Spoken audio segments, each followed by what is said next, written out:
예수와 함께 말할 수 없는 기쁨으로 라고 하는 주제로 함께 은혜를 나누기를 원합니다. 우리는 세상을 살면서 수많은 질문을 받고 또 질문을 던지며 살아갑니다. 요즘 건강은 어떠세요? 라고 하는 질문, 어디서 일하세요? 가족은 잘 지내고 계세요? 라고 하는 이런 질문들, 우리가 일상적인 질문이지만 중요한 소통의 일부라고 말할 수 있을 것입니다. 그러나 진정으로 우리의 삶을 좌우할 수 있는 단 하나의 결정적인 질문이 있지요. 그 질문은 어떤 질문일까요? 그것은 바로 당신은 그리스도인입니까? 라고 하는 질문이에요. 당신은 그리스도인입니까? 요즘 여러분 유럽 교회가 텅텅 비었다 그래요. 미국 교회도 그 길로 가고 있어요. 한국 교회도 그 길로 가고 있거든요. 그런데 교회는 1년에 한 번 나올까 말까, 또 평생 몇 번 교회를 가볼까 말까 한 사람도 이제 그 종교란을 적는 날에는 뭐라고 적냐면 기독교라고 적는데요. 기독교라고 적고 당신은 그리스도인입니까? 아니요 라고 대답하는 거예요. 종교는 기독교인데 당신은 그리스도인입니까? 아니요 라고 쓰게 된다고 하는 거예요. 여러분, 이 질문이 굉장히 중요한데요, 이 질문은 단순히 종교적 정체성을 묻는 것이 아니라 우리 존재의 가장 깊은 근원과 영혼의 운명을 가늠할 수 있는 그런 질문이다라고 말할 수 있습니다. 이 질문은 언젠가 하나님께서 우리 각자에게 물으실 것입니다. 여러분 혹시 지금 졸리세요? 안 졸리시죠? 왜 이 질문이냐면 제가 지금 너무 졸려서 눈이 붙을 것 같아갖고 제가 이 질문을 던지고 있는 거예요. 아마 여러분 대신 제가 다 졸는데 혹시 제가 설교하다가 졸면 마지막에 흔들어 깨워주세요. 언젠가 하나님께서 우리 각자에게 이런 질문을 하실 거예요. 그리고 그 대답은 우리 마음속에서 뿐만 아니라 삶의 열매로서 응답을 해야 할 만한 그런 질문입니다. 사도 바울은 고린도후서 13장 5절에서 이렇게 말씀합니다. 너희는 믿음 안에 있는가? 너희는 믿음 안에 있는가? 너희 자신을 시험하고 너희 자신을 확증하라. 우리가 지난번 서론을 함께 나누면서 이 말씀을 좀 나눴었는데요, 이 권면은 단지 경고가 아니죠. 은혜로 나아가기 위한 길이라 라고 말할 수 있습니다. 스스로에게 묻고 또 확증해야 하는 것은 두려움 때문이 아니라 참된 믿음을 붙들기 위함이에요. 사람들이 밤길을 걸어가요. 밤길을 걸어가다가 혼자 길을 걸어가다가 노래를 불러요. 왜 노래를 부를까요? 밤거리가 너무나 운치가 있어서 노래를 부를까요? 마음에 두려움이 생겨서 노래를 부르면서 위안을 받는 거예요. 예? 우리가 참 스스로에게 묻고 확증하는 것은 내 마음에 그리스도인이 아닐지 모른다는, 여러분 내가 그리스도인이 아니라고 하는 이런 두려움 때문이 아니라 참된 믿음을 붙들기 위해서 우리는 질문해야 돼요. 설교를 듣다가도 설교 속에서 우리에게 질문해야 돼요. 그 말씀이 나에겐 뭐라고 말하나, 나는 이 질문에 뭐라고 대답해야 될까? 이런 것들이 계속해서 되뇌어지는 이런 일들이 우리에게 필요하죠. 우리는 교회 안에 있다고 해서 자동으로 구원받는 것도 아니고 외적인 활동이 우리의 믿음을 보장해 주는 것도 아니다라고 하는 것을 생각합니다. 하나님은 오늘도 우리의 내면을 보십니다. 그리고 그 믿음이 정말로 예수 그리스도 안에 있는 믿음인지를 우리에게 물으십니다. 베드로전서 1장 6절로 8절 말씀은 믿음의 본질을 참 아름답고도 깊이 있게 드러내고 있다라고 하는 것을 알게 되죠. 베드로는 시련 중에 있는 흩어진 나그네 성도들에게 이렇게 말합니다. 예수를 너희가 보지 못하였으나 사랑하는도다. 여러분, 이 글을 기록하고 있는 베드로는 예수님을 실제로 보았습니까? 못 보았습니까? 보았어요.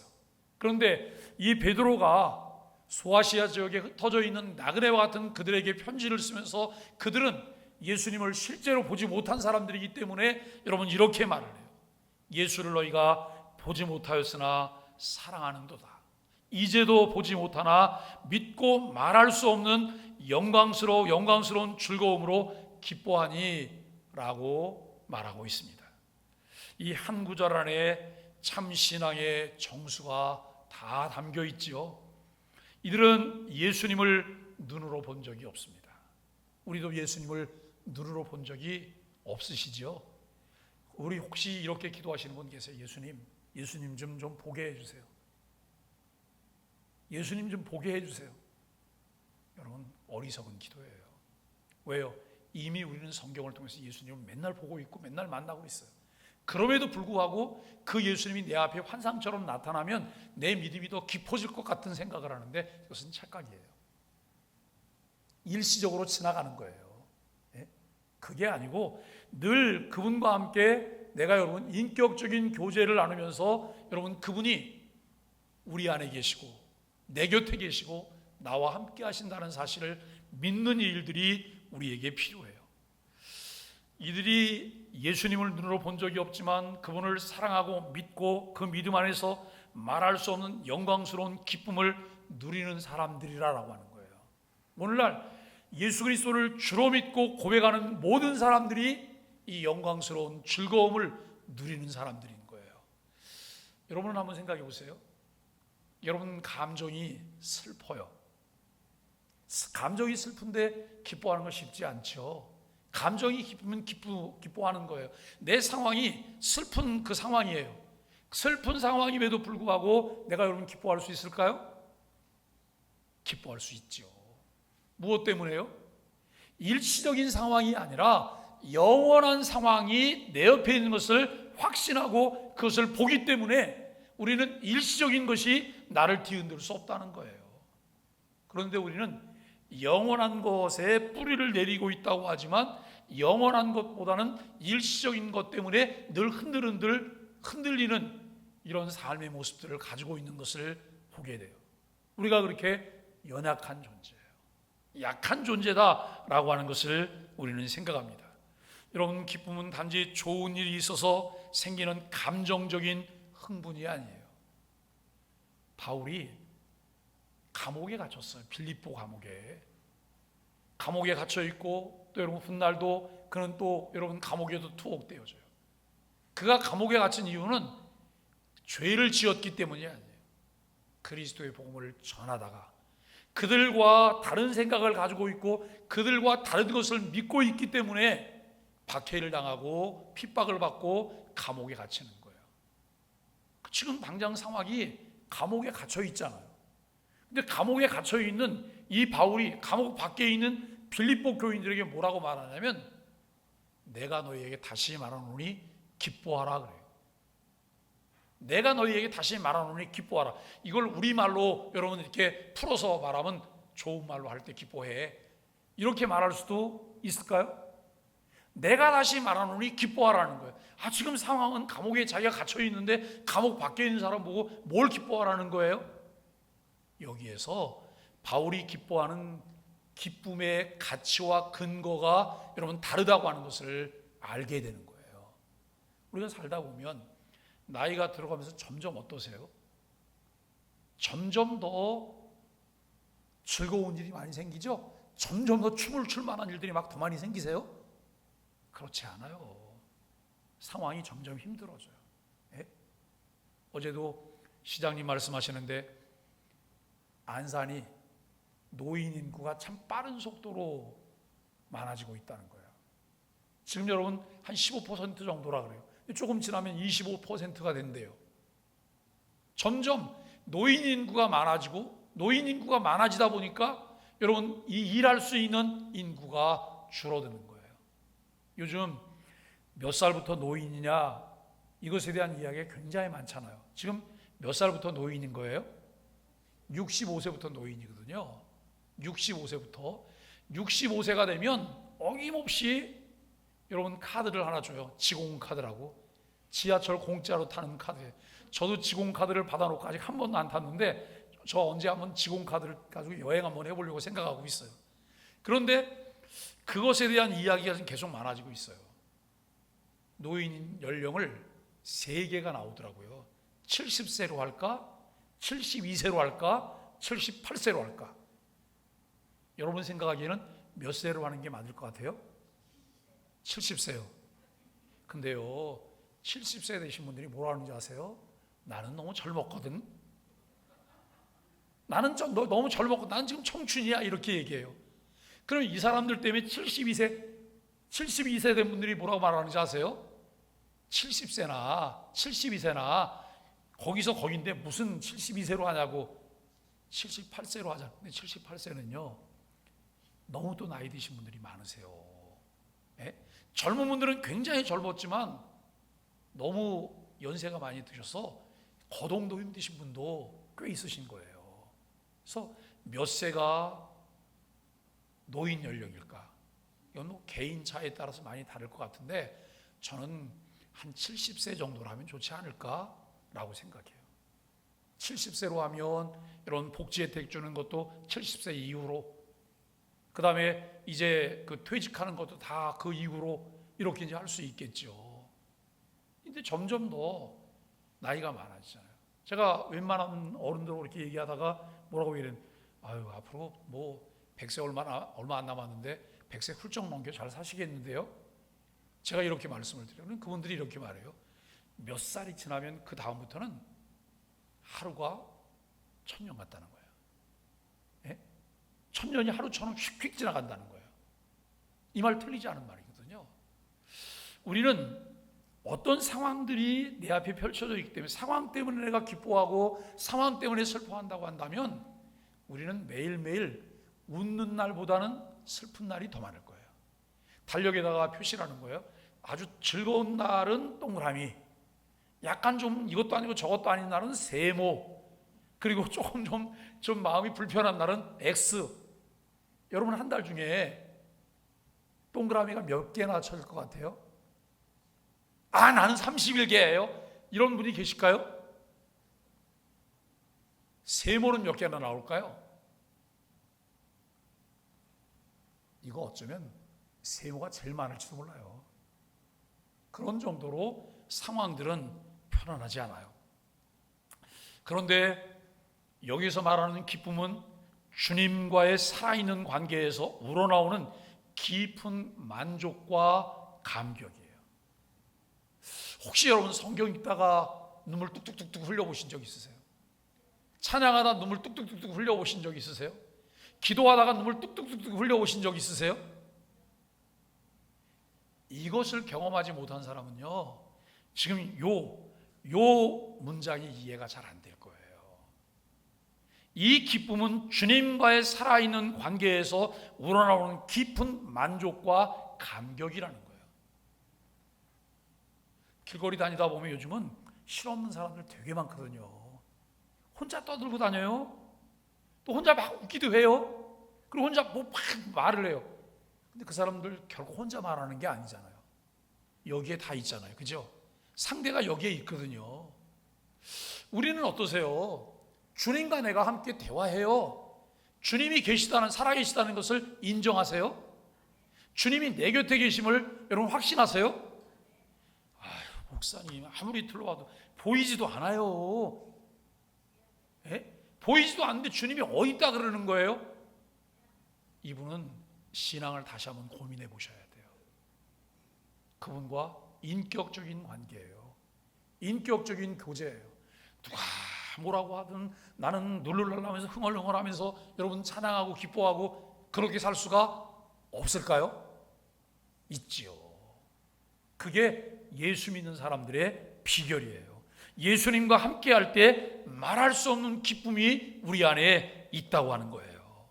사도 베드로는 이 믿음을 어떤 믿음이라 그래요?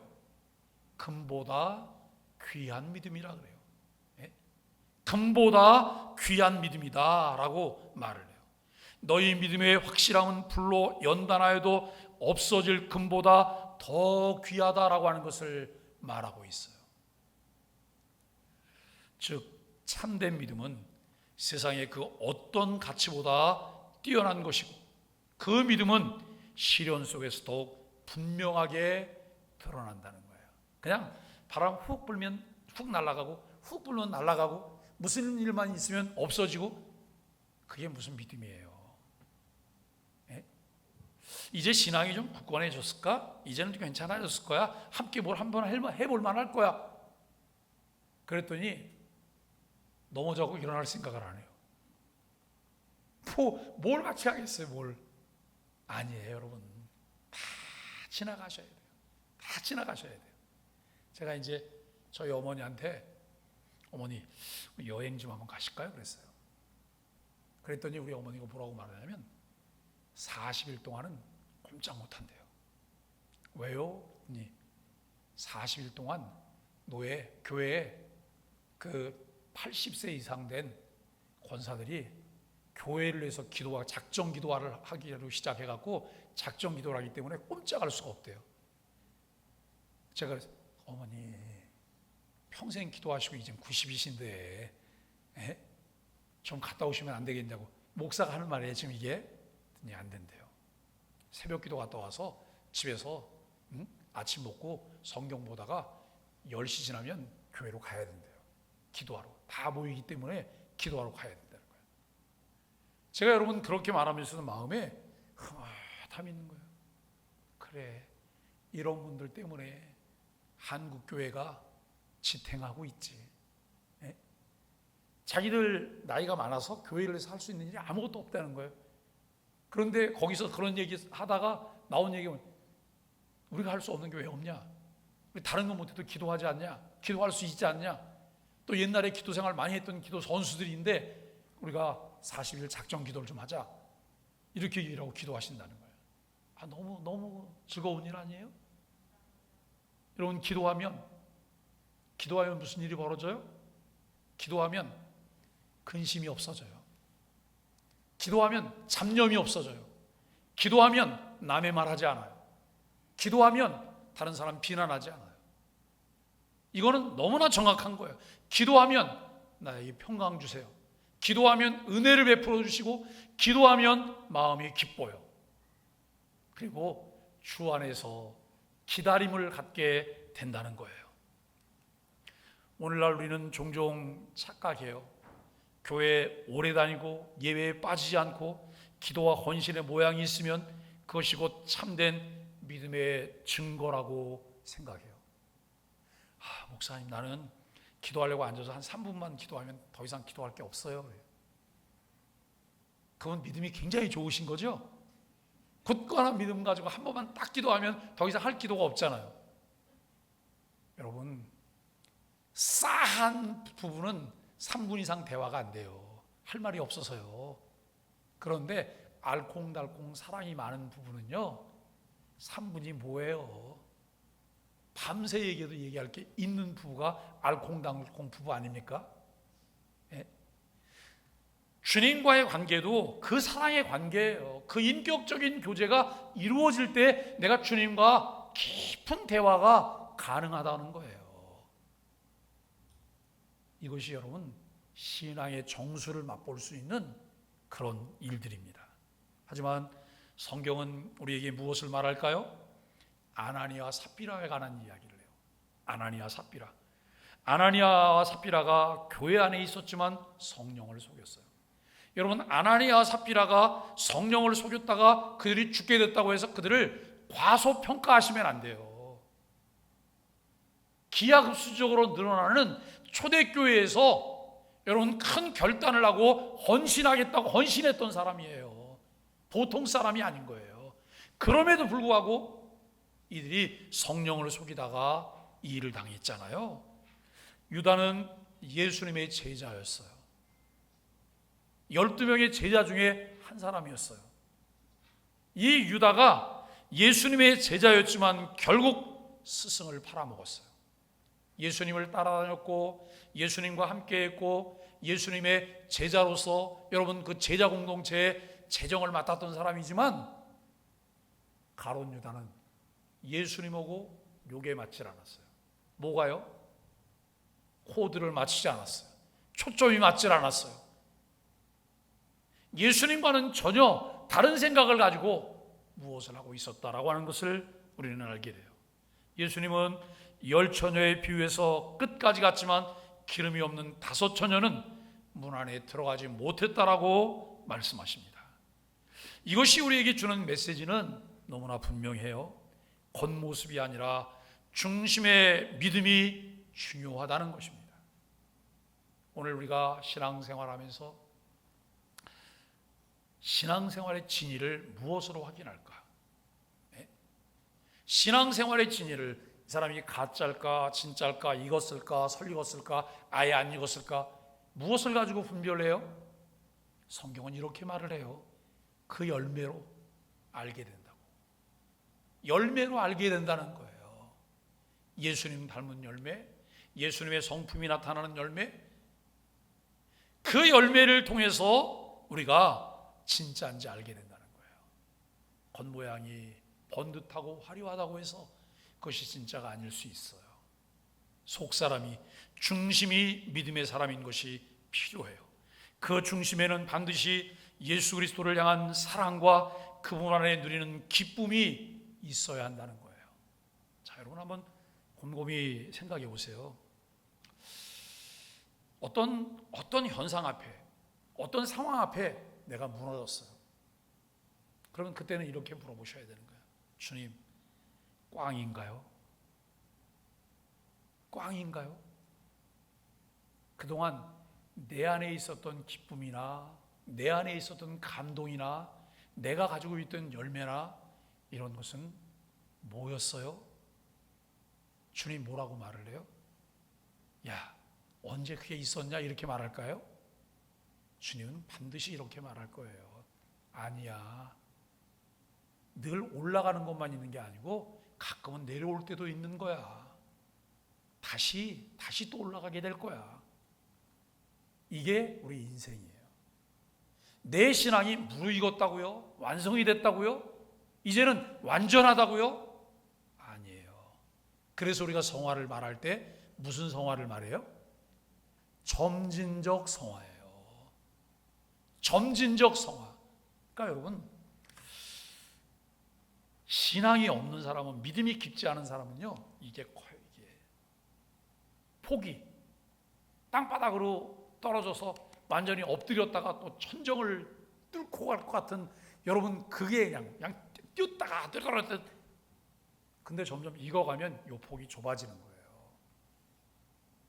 굉장히 큰 일을 당했는데도 요동도 없어. 아, 저 정도면 좌초됐을 거야. 그런데 여러분 꿈쩍도 안 하고 그냥 가요. 왜요? 달고 안 됐거든요. 에? 달고 안 됐어요.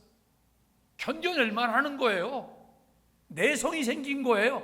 우리가 조금 더 자라간 거예요. 누가 넘어졌어요. 그것 때문에 비난할 필요 없어요. 그분이 일어서도록 붙잡아 주는 거예요. 일어서도록. 예? 목사는 목회하는 게 참 힘들어요. 왜 힘든지 아세요? 목사는 누구나 잘 다 돼야 되잖아요. 그런데 누가 나한테 그렇게 해갖고서 누가 싫어졌어요.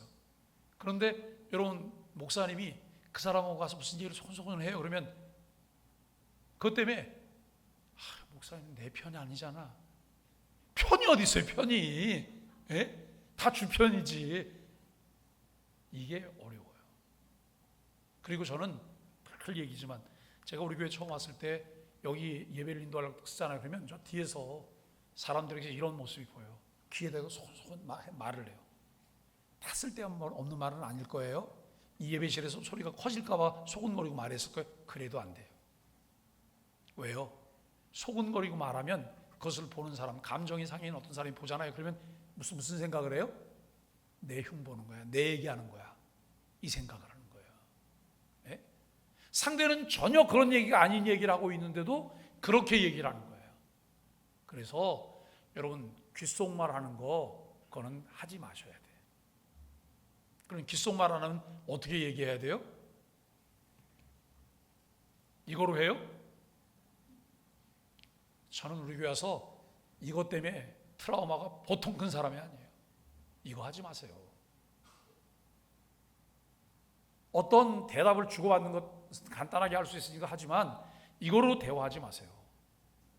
특히 마음 상했을 때는 절대로 문자로 대화하지 마세요. 문자로 대화하면 100% 사고가 생깁니다. 저는 이 문자 때문에 우리 교회하고 너무너무 그 상처를 많이 받은 사람이에요. 그 문자를 제가 차단을 다 해놨지만 지우지는 않았어요. 저 밑에 다 있어요. 근데 안 봐요. 왜 그걸 뒀을까요? 나중에 써야 될 상황이 올지 모르기 때문에 그걸 그냥 두고 있는 거예요. 그런데 여러분 그렇게 얘기하지 마세요. 그냥 만나서 얼굴 보고 그렇게 얘기하셔야 돼요. 예? 누구와의 얘기도 그렇게 하셔야 되는 거예요. 오늘 우리는 중심에 예수 그리스도가 계시고 그분 때문에 늘 우리가 하나님이 주신 은혜와 기쁨을 누리게 된다면 이것은 또 다른 사람들에게 확산이 되어질 수가 있는 것이죠. 조나단 에드워즈는 신앙 감정론에서 이런 말을, 제가 지난주에도 이분 책을 인용을 했는데 오늘도 또 인용. 누군가 좀 관심 있는 분은 여러분 얼른 또 이 책을 한권 사갖고 보실 수도 있어요. 참 좋은 일이에요. 그러길 바라는 마음이죠. 참된 신앙의 표지는 바로 거룩한 감정이라고 말을 해요. 거룩한 감정이다. 즉 예수님을 믿고 사랑하기에 그분을 생각할 때마다 기뻐지고 그분을 따르기 위해 어떤 것도 감수하려는 마음이 생기는 것, 그것이 바로 참된 믿음의 증거라고 하는 거예요. 예수를 너희가 보지 못하였으나 사랑하는도다. 말할 수 없는 영광스러운 즐거움으로 기뻐한다 라고 말합니다. 우리의 삶이 이 말씀에 대한 대답일까요? 요즘 내가 살아왔던 삶을 보면 이 질문에 대한 여러분 우리의 삶이 대답이 될까요? 예수님을 사랑하기에 기쁨이 넘치고 그분과 함께하는 것이 세상 무엇보다도 귀하고 그분으로 인해 마음이 벅차오르는 경험이 있으셨나요? 매일매일 있기를 바랍니다. 그렇다면 그것이 바로 우리가 예수님이 우리 안에 계시다고 하는 증거입니다. 예수님은 육안으로 보지 못하더라도 믿음의 눈으로 보며 사랑하는 자 안에 임하십니다. 그리고 그 안에 말할 수 없는 기쁨을 부어주시죠. 세상은 기쁨을 외부 조건에서 찾지만 참된 그리스도인은 예수님과의 관계 안에서 기쁨을 누리게 되는 거예요. 여기서 우리가 우리 신앙을 점검해 볼 한 부분이 또 있는 거예요. 자꾸 외부 조건에서 우리가 여러분 신앙의 묘미를 찾아내요. 근데 외부 조건이 여의치가 않아요. 불편하게 하고 힘들게 하고 이런 일들이 자꾸 벌어지는 거예요. 그럴 때 과연 신앙이 지탱할 수 있을까, 기뻐할 수 있을까라고 하는 거예요. 우리의 뿌리는 어떤 뿌리예요? 믿음 뿌리 내리고 있나요? 믿음 뿌리 내리고 있을까요? 시냇가에 심은 나무는 시절을 쫓아 과실을 맺는데 왜요? 신앙의 뿌리가 든든하게 내려졌기 때문에. 우리가 믿음으로 살려고 해요. 근데 외부적인 어떤 것 때문에 내가 넘어졌어요. 그때 나를 돌아보는 거예요. 내가 이 정도였구나. 조금 더 가자. 요즘은 저는 금식을 그렇게 장려하지는 않아요. 근데 옛날에 신학교 다닐 때 그때는 금식을 꼭 해야 되는 일들이 있어요.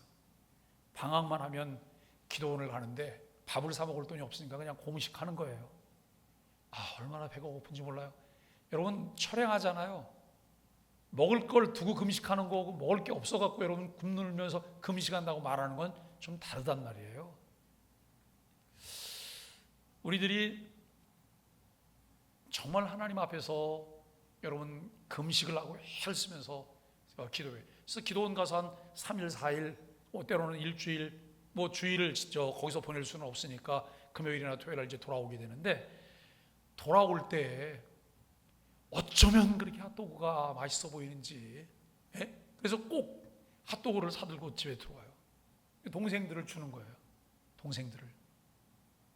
동생들을 주고 저는 뭐 그냥 저 핫도그를 먹을 수도 있고 안 먹을 수도 있으니까 그냥 이렇게 넘어가는데, 근데 금식 기도를 하고 정말 신앙으로 살겠다고, 이제 예수님 성품 닮은 자처럼 살겠다고, 성자처럼 살겠다고 다짐을 잔뜩 하고 왔는데 집에서 누가 속을 긁기 시작하는 거예요.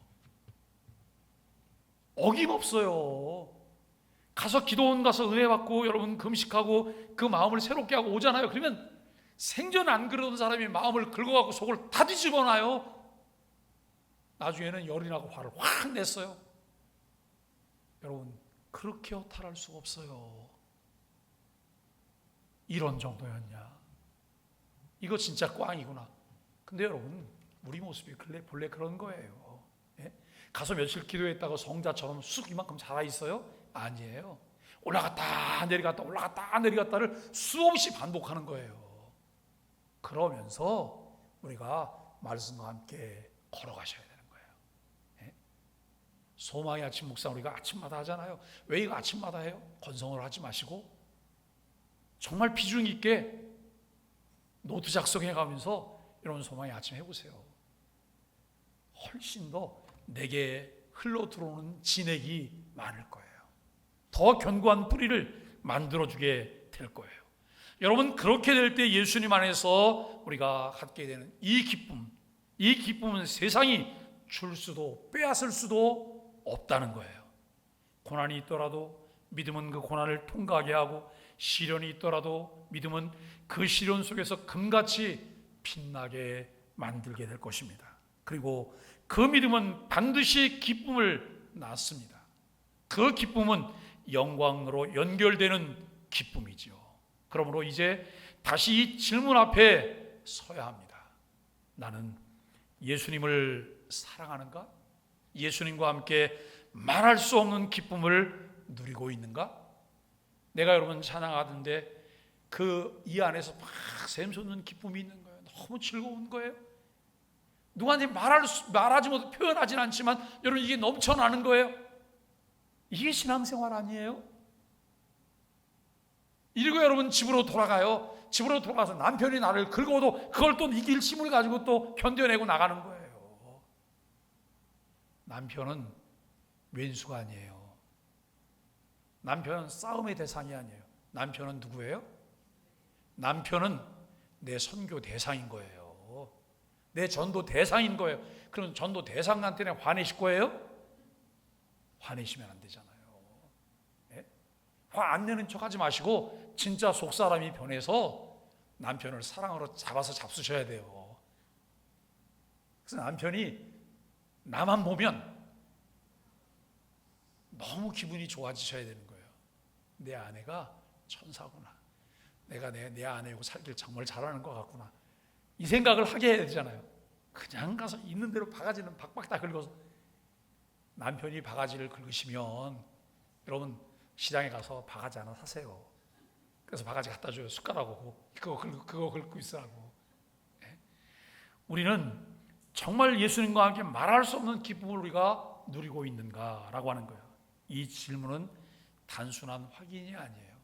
우리 신앙의 중심을 꿰뚫는 말씀의 질문입니다.